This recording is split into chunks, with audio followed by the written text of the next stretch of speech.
as we come close to the end of this game against a really good foe. Embiid. Here comes Tyrese Maxey. Are you kidding me? Oh, my goodness.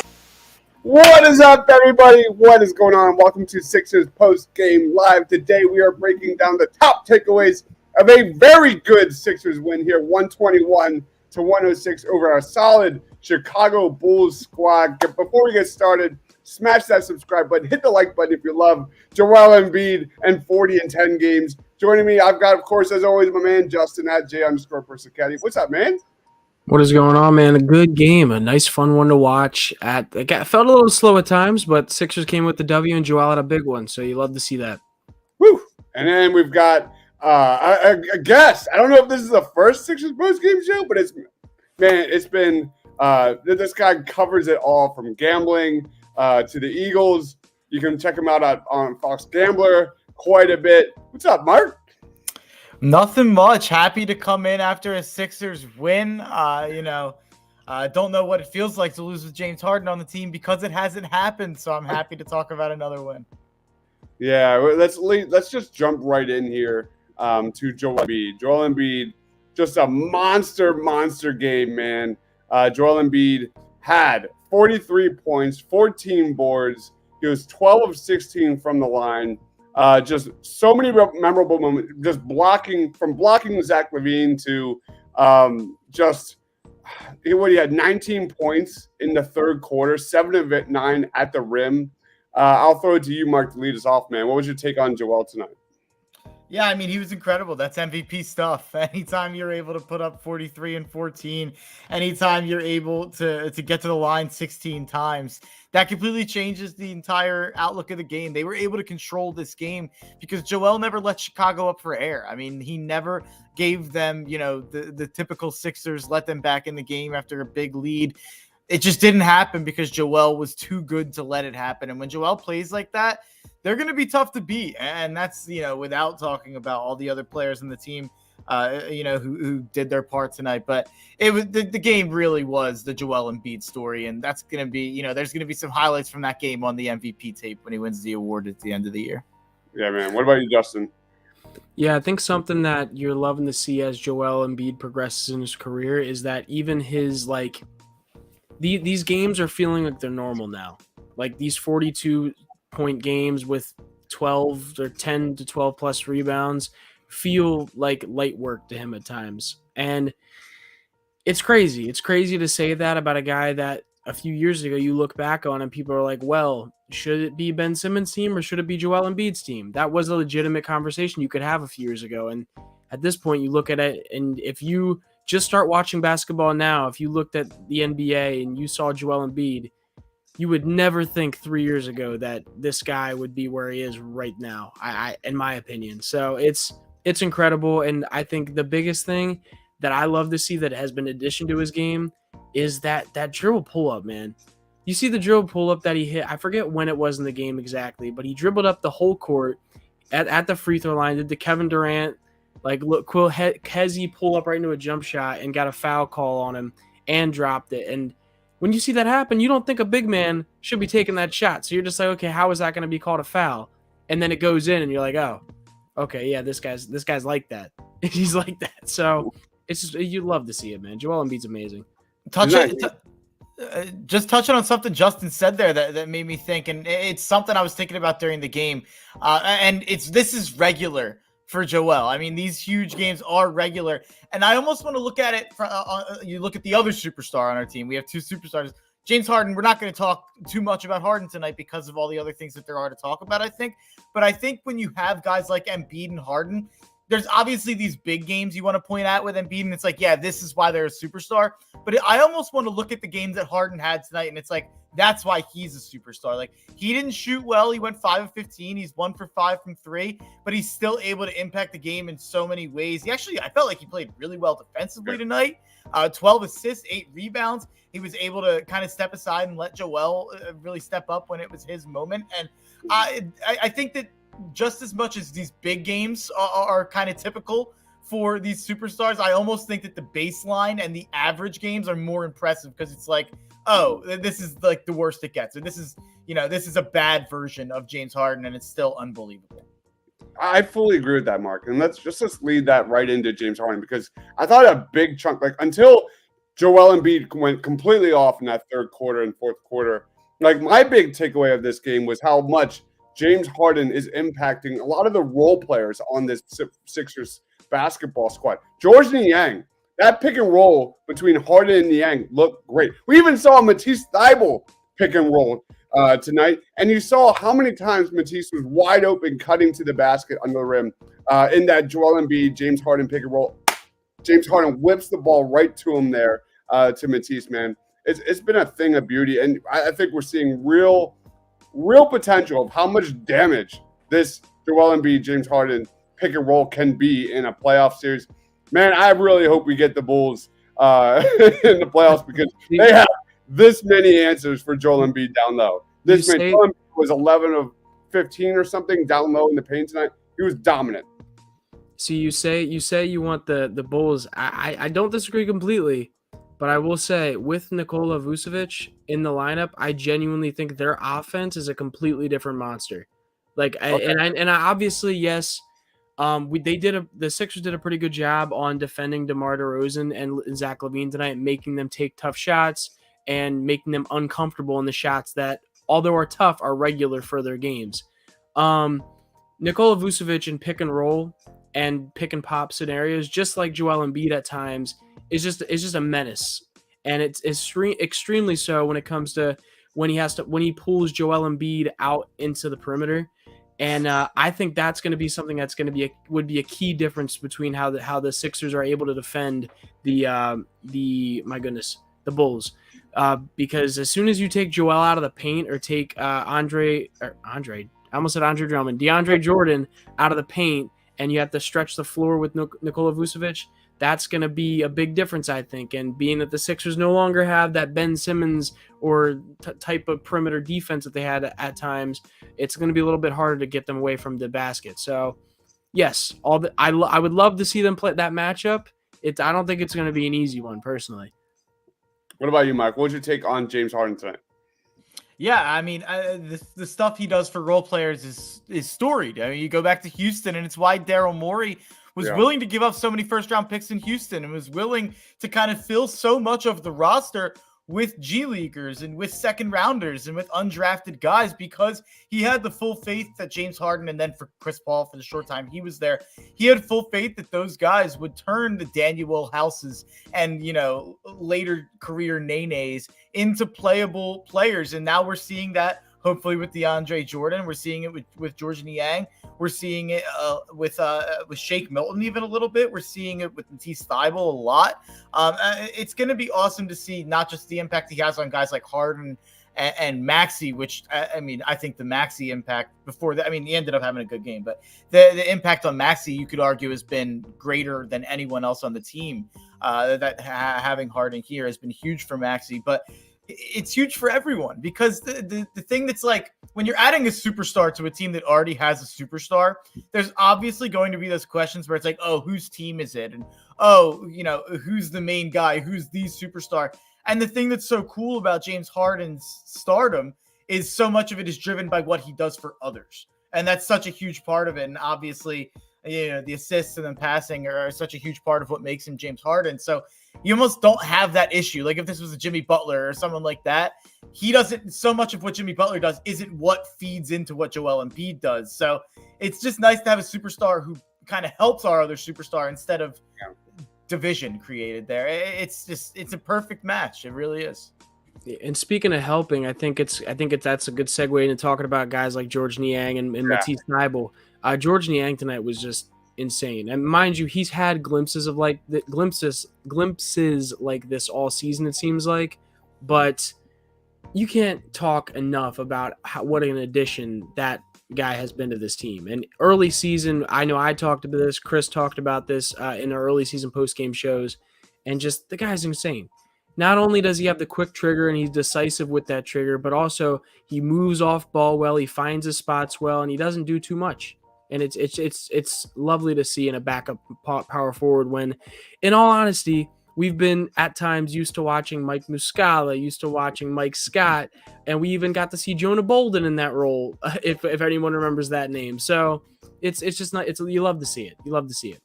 Yeah, this comment right here is perfect. George Niang is a perfect Harden role player. When that thing came out where it was like, oh, James Harden went up to George Niang when he was on the bench and said, why are you dribbling? Why are you going inside? Just shoot 10 threes. And I was like, yeah, he's going to be perfect for Harden. As soon as I heard that, I was like, that's going to be a match made in heaven. And honestly, like, I don't want to bring a negative into the conversation and talk too negatively, but I think when you talk about George Niang, I think the conversation of Tobias Harris naturally comes up. And it's just, honestly, they're a better team when Harden's on the floor with Niang than when he's on the floor with Tobias Harris. It's really that simple. It really is. Tobias on offense is lost a lot of the times when Harden's out there, it seems. Yeah, let's do it. Should George Niang start over Tobias Harris? That is probably going to dominate at least Twitter for the next foreseeable future, because you're right. It's not going to happen. It's not going to happen, but I think it should. Yeah. I don't even think it's worth a conversation. I think the different, like, we know, listen, that's not going to happen. There's no way in hell Doc Rivers is going to make the mistake in taking the highest or second highest paid player, I guess, on the team now, and putting him on the bench. There's just no way in hell he's going to do it.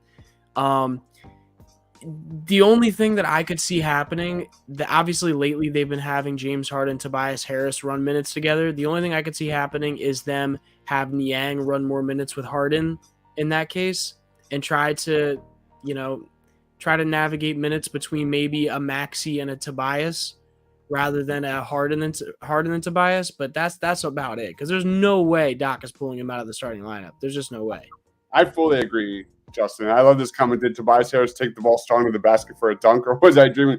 Tobias Harris has like a few of these every year that, like, he dunks the ball out of nowhere, and he has like a pretty nice highlight dunk here. He did that tonight, but what did Tobias have? He's really struggling to find his role. He's such a rhythmic player on offense. He was 4 of 10 from the field. He had 8 points. He had 3 assists, 8 boards, 0 of 3 from 3-point range. What about you, Mark? Yeah, I just think you said something there where he won't make the mistake of doing that. And I agree, Doc won't do that. And I don't care about the starting rotation. It's really about who closes in close games in the playoffs.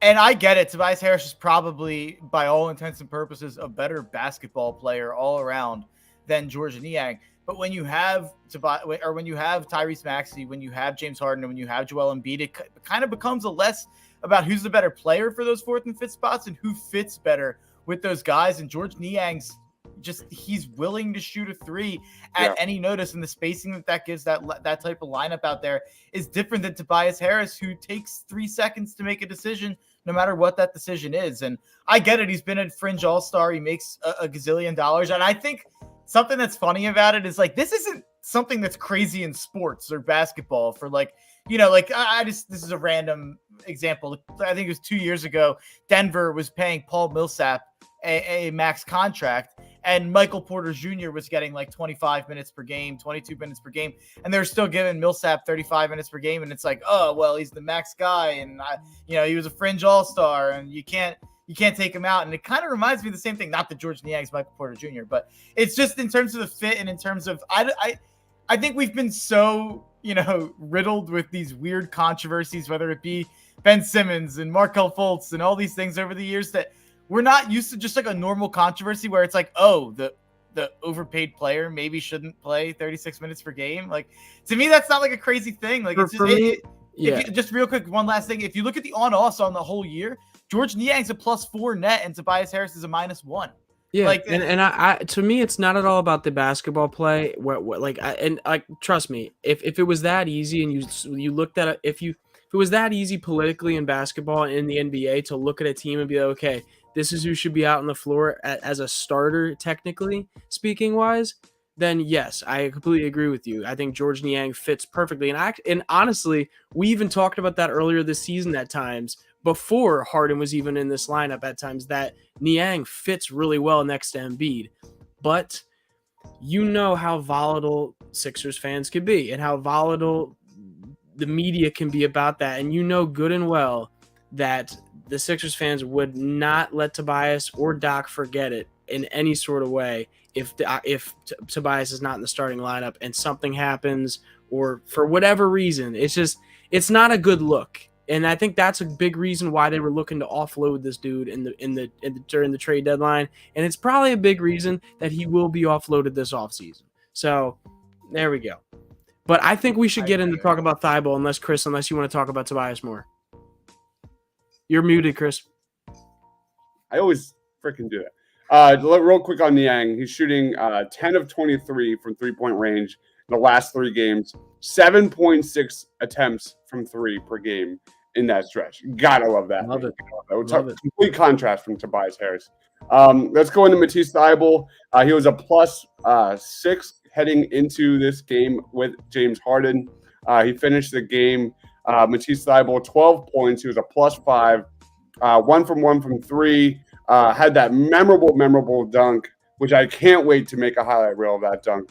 I'll throw it to you, Justin. What was your take on Thybulle and including James Harden's impact on that guy? Yeah, and I think this is and I think I said this going into like the first and second game Harden was playing with the Sixers, is that not only does Harden make it easier to play Thybulle on the defensive end, but it makes him have more versatility in the offensive end. And he really has taken on that Bruce Brown role. It's 100% there. It's 100%. If you watch the Nets at all this season with Harden, you 100% could see it. He's taken on that Bruce Brown role. And I believe Lauren Rosen was talking about this on a podcast with the Sixers podcast, saying how Thybulle's pregame rituals have actually changed. Since the beginning, since he first started playing basketball with the Sixers. Now he's not just shooting a bunch of spot ups, he's actually cutting a ton. He's practicing these cuts, he's practicing these picks and cuts hard to the basket, and you're seeing it grow right in front of your eyes. You saw even, I don't know if you guys saw this as well, but at one point, I think it might have been after that dunk or another play where he cut to the rim, but Harden was like he's like, there, that's what I'm talking about. Like, that's what I like to see, because you can tell he is leaving a strong impact on Thybulle and really telling him, hey, dude, you don't just have to shoot threes to be able to play on offense. And that's what a lot of people have thought Thybulle had to do to be able to play on this team. Not when you have Harden on your squad. When you have Ben Simmons on your squad, 100%. Harden makes you more versatile.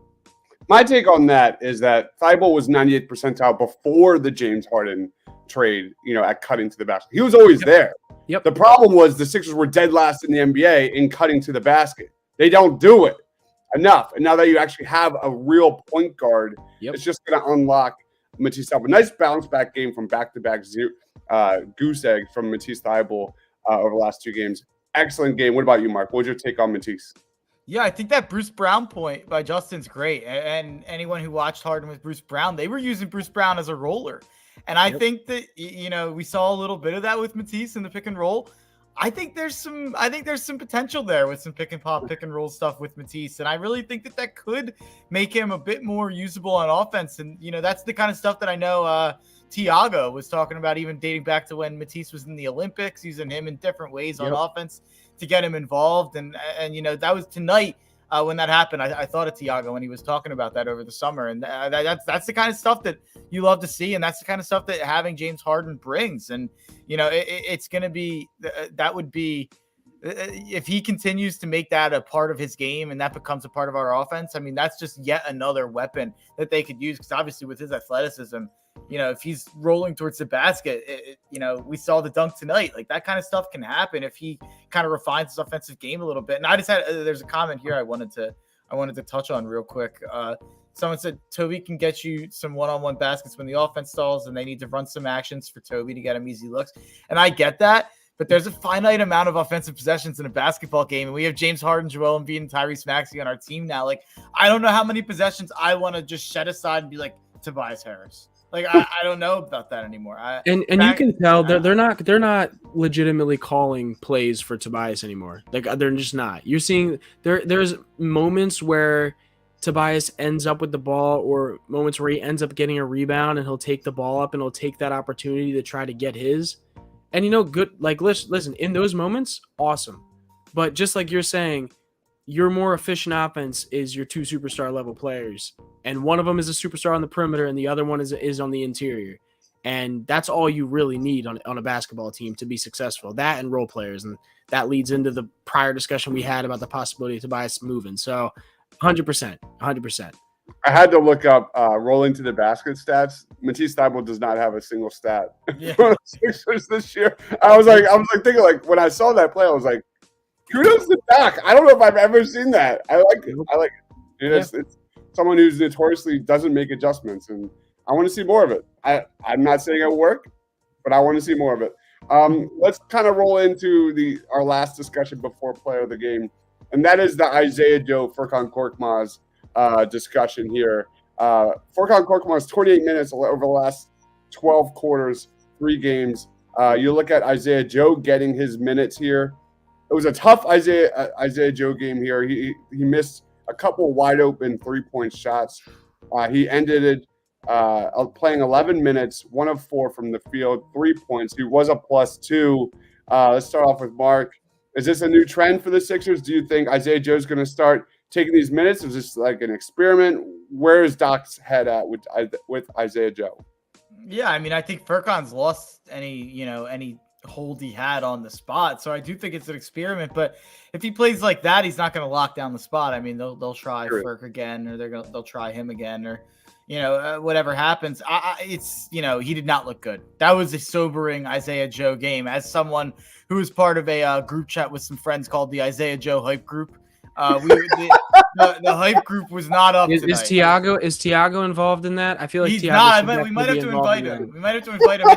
We have low morale tonight. We're going to be sending Arkansas highlights, trying to get back in. But yeah, it was a rough Isaiah Joe night. He ended up being a +2, whatever. But 1 for 4. At least he shot them. There's been times this year where it's like he gets the ball open from 3 and passes it up, and it's like, that's what you're here to do. So at least at least he shot him. That's all I can really say. I would say with Joe, I think that's the key there is just firing. And that's the key with those role players in this offense. We talked about it already. That's what you like when Danny Green's out there. That's when you like when Niang's out there.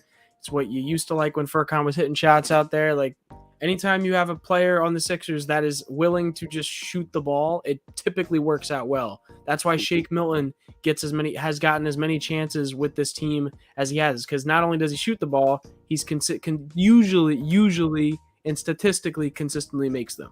So I agree. I think I also think the more Isaiah Joe gets chances and the more he is shooting the ball, I think the more you're going to see him fall. He can hit that 3 from absolutely anywhere on the floor. Absolutely anywhere. Yep, I agree. All right, let's roll into player of the game. Mark. No, I'm going to give it to Mark. Mark's the noob here. Who's your player of the game, man? Let me think. I think it's got to be Joel Embiid. I think that there's no way around that. The impact he has on both ends of the floor is just unbelievable. And he had a couple games in a row there where I thought he was tired, and I thought that they really could have rested him in that game against Miami where Harden rested. I would have liked to see Joel get some rest, and I was nervous because there was 3 straight games where I thought he looked fatigued, and I didn't think he was at his best. And he did not look fatigued at any point tonight. I didn't think he had his hands on his knees at any point. Like, I didn't think he looked gassed. He looked locked in for the entirety of the game. And like I said before, he never let them back in that game single-handedly.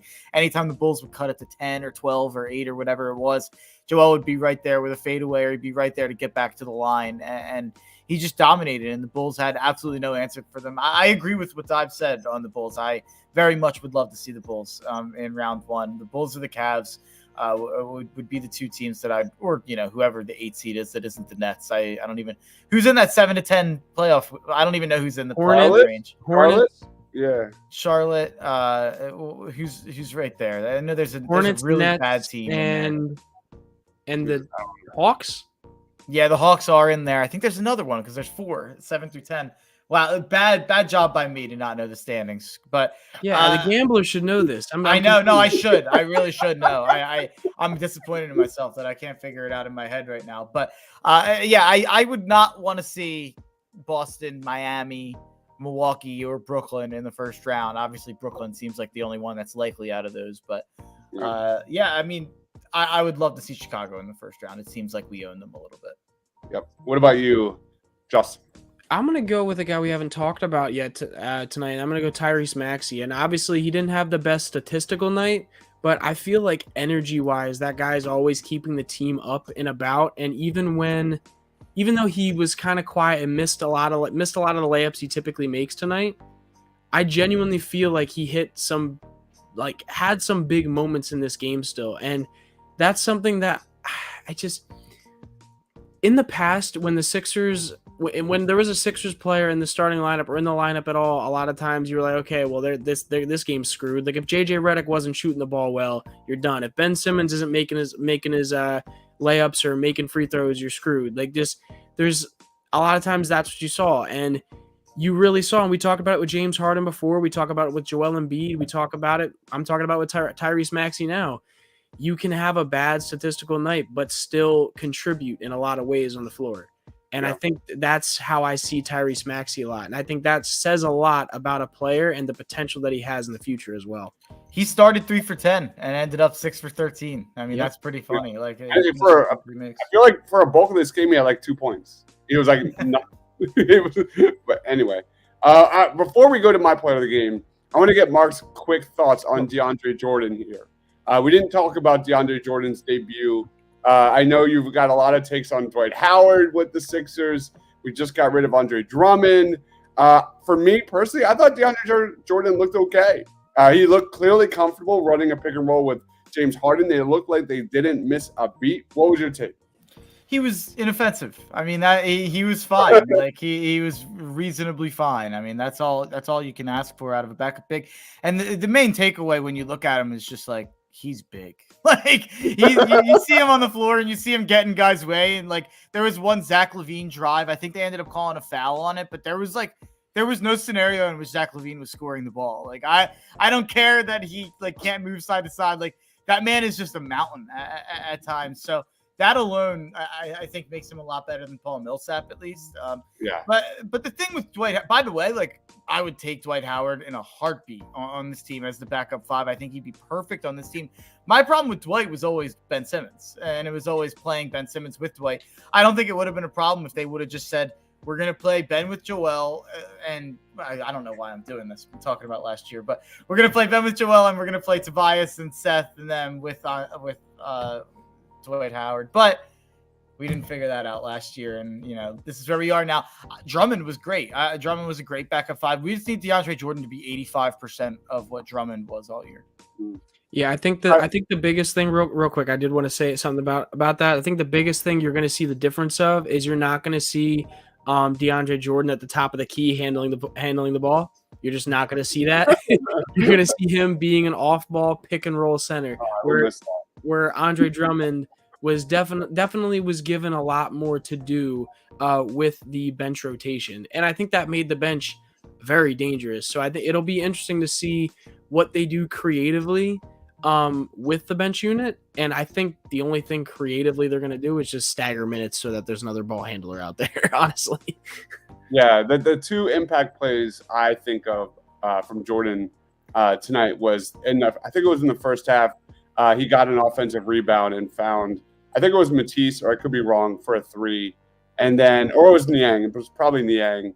And at the point, the Sixers were like getting completely out rebounded like crazy. And it was like a breath of fresh air. And then he had another like offensive board that he tipped out and led to another 3-pointer in the second half. So that's what we need. Sixers are getting killed on the glass, getting killed. That is just something that we should watch for. And for me, my player of the game is James Harden, and the way he's impacting guys like George Niang. That is definitely another thing to watch. That pick and roll game, they look comfy, man. They look real comfy, and George Niang is letting it fly. I love that confidence I'm seeing from Niang, and I think a lot of that stems from having a guy like James Harden, a guy that can get him the ball in open looks. So James Harden was absolutely terrific.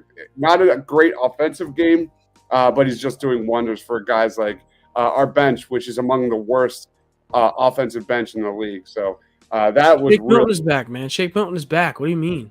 all right. He's been fine. He's fine.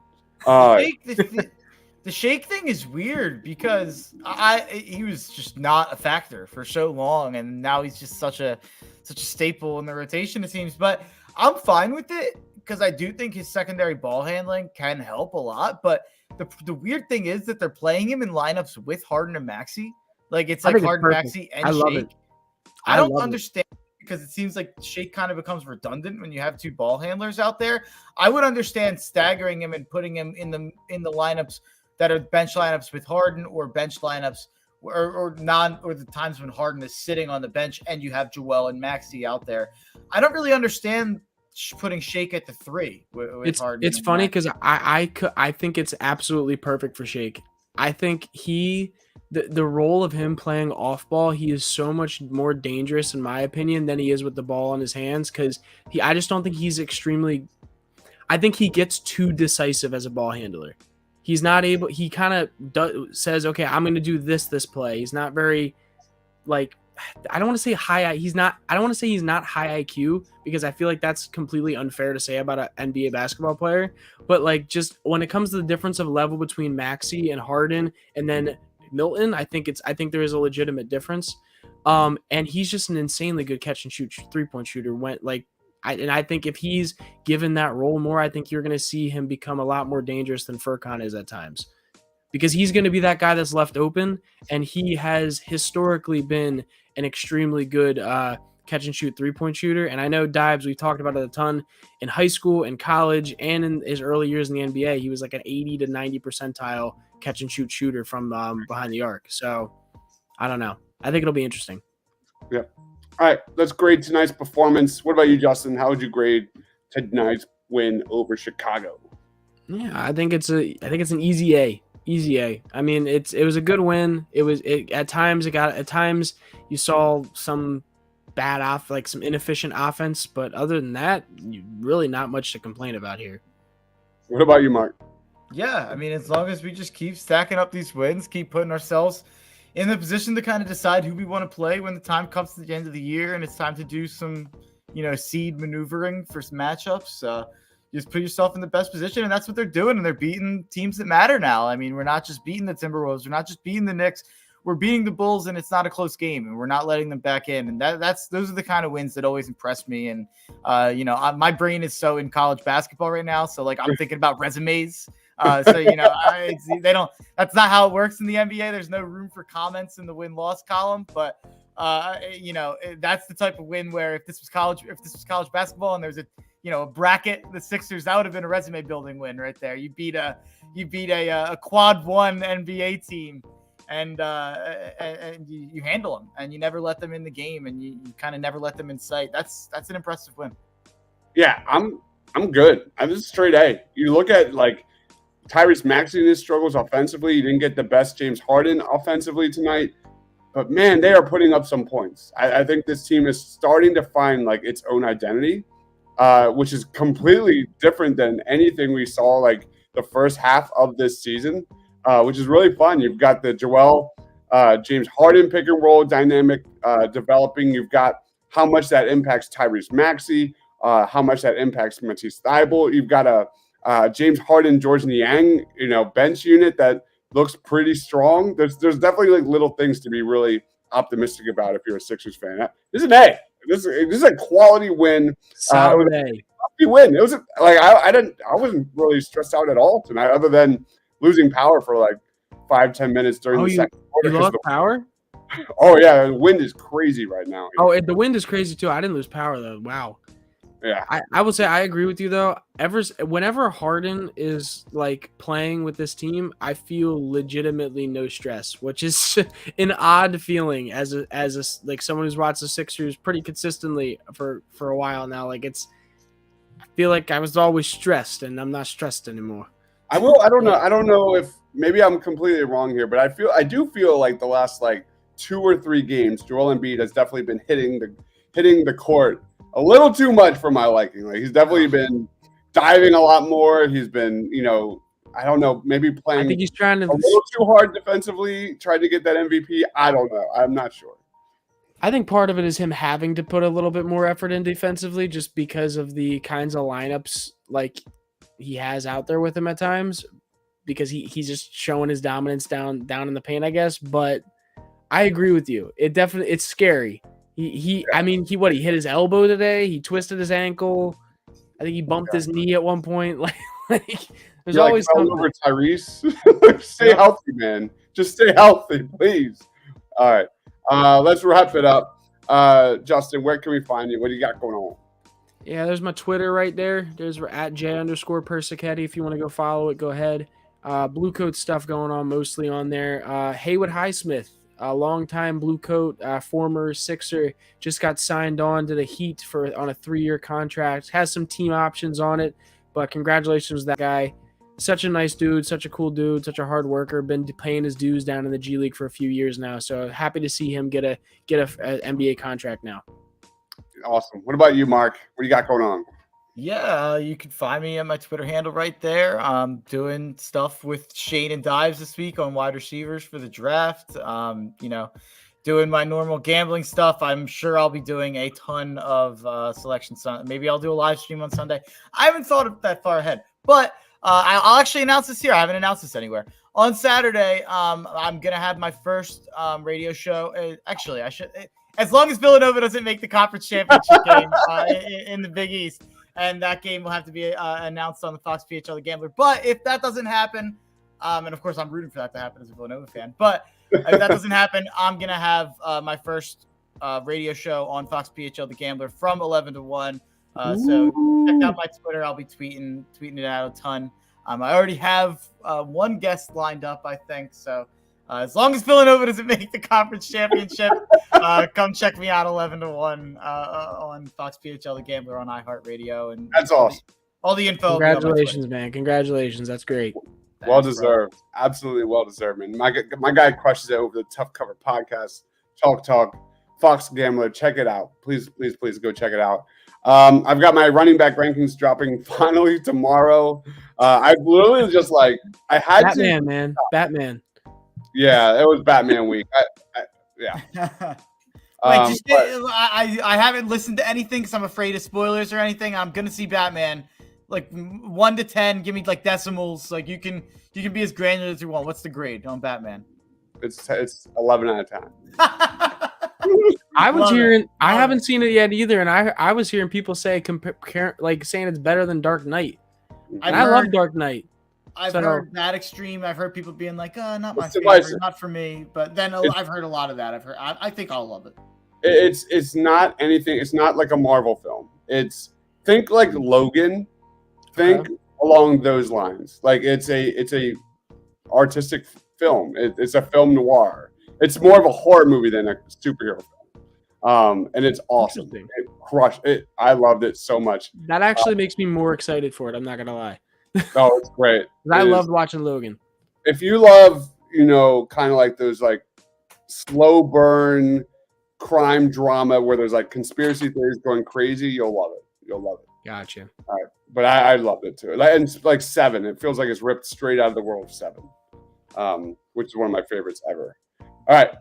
Thank you, everyone, for watching. Please be sure to smash that subscribe button. Follow my man, Mark, over here at Mark Henry Jr. _ Tough Cover Podcast, Talk, Fox Sports The Gambler.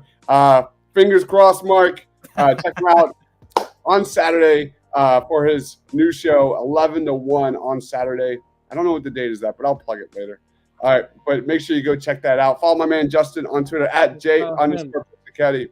Crockpot. He's coming out with all the stats. He's got all the stats. Literally, if you need any stat ever, just go follow Crockpot or Tiago. If you need any basketball stat ever. Appreciate it, bro. Thank you, everyone, for watching. Go Sixers. We've got a big game coming up here on Thursday, I think it is, versus the Brooklyn Nets. That is going to be rocking. Cannot wait for that. And the Coward will surely not be playing. Odds Ben Simmons is on the court or not? Wait, is he sitting playing? No, not playing. Odds that he actually is sitting courtside. All the reports are that he is, and I can't believe that. It feels like if you're gonna be there, why not just play at that point? It feels like being there is half the bat. It feels like it'll be worse. He'll just be sitting there with all of the attention will be directed, at someone who's, they're not even moving around. I don't know. It's weird. I genuinely wonder what the tribute video is going to be. There's going to be a tribute video. 100% there will be one. I am very, very curious to see how much screen time they give it. They can't. What the fans' reaction is going to be. It's going to be all three at the same time. And Seth, there's going to be this. I'm hoping to do a separate Seth Curry and Andre Drummond one, and they have a Ben Simmons one. Everyone's just going to boo it. That would be the best case, but they won't do that. No, of course not. Yeah, it's gonna be brutal. I think during this game tonight they gave like a warning about Thursday's game. Oh really? Yeah, I saw that on Twitter. They What made did it. they say? It was something about like being respectful along those lines. Smart. Oh, Smart. It's gonna be amazing, amazing entertainment, man. I cannot wait. All right, guys, stay awesome. For Mark, for Justin, for myself, stay awesome, everybody.